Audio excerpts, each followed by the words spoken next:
for one. Will he come back for two? He will. 200 for Joe Root. A wonderful sensation afforded to only the very finest players, and Root is becoming one of those. Well, firstly I've got to find my gloves and my bat. I think when you walk down the stairs, you're sort of thinking about the situation of the game. You're thinking how many wickets have gone down, what's been happening, has it been swinging, has it been seaming, is it spinning? And then I've got a little routine that I go through before I go out.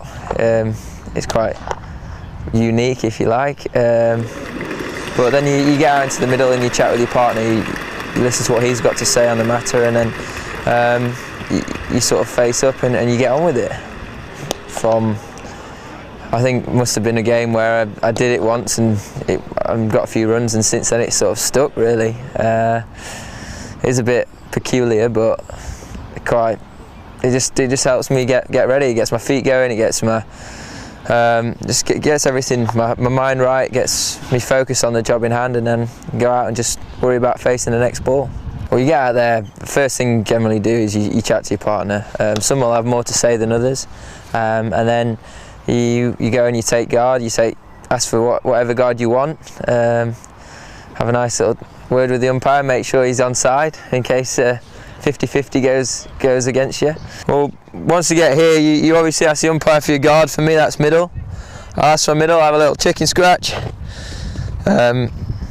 Have a little look round at the field, check where everyone's standing, give me a sort of mental image, so when the guy's running in, I know roughly where everyone is. I then have a little bit of a stretch, make sure I'm nice and ready and loose, and then I'll face up, and hopefully it goes well.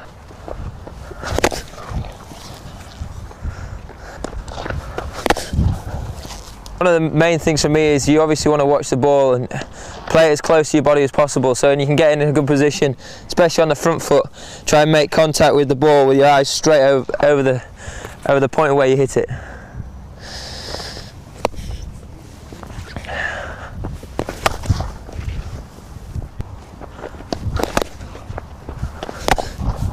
We'll be facing up, the guy will be running in. I've got a little pre-delivery movement which helps me get ready for delivery, so as he's just about to get into his delivery stride, I'll have a little shuffle back, try and get my weight back into the ball, and then wait for the ball to come down. Hopefully straight. Then it's just about judging length, so generally once you've moved, you have another little movement where you either think, well, I need to get back in behind the ball, or you take another stride forward and get your head right over the ball so you can make good contact. Sometimes it can be quite distracting with the atmosphere, and you obviously play in occasions where there is a full house, a big crowd, everyone's could be slightly tipsy or whatever and enjoying themselves, and it can make it a great place to play, but most of the time you're so absorbed in the moment and in the game and the job at hand that really takes the main focus of your mind, and that's generally what all I'm thinking about is the next ball, the next event, and how best I'm going to counteract that, and how I'm going to come off best in that little battle between me and the bowler, and just try and take as much distraction out of my mind as possible, and just keep it dead simple.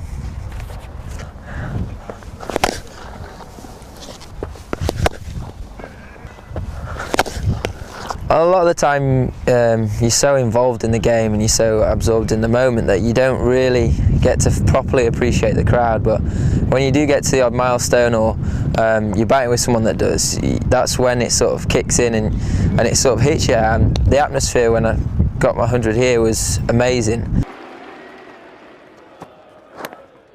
He's done it! The moment that Joe Root will never forget.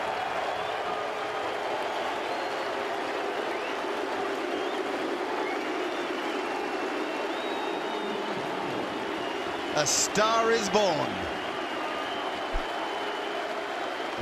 I looked round at the Western Terrace and everyone else. It was a really nice feeling, and it's something that'll stay with me for the rest of my career and probably the rest of my life too.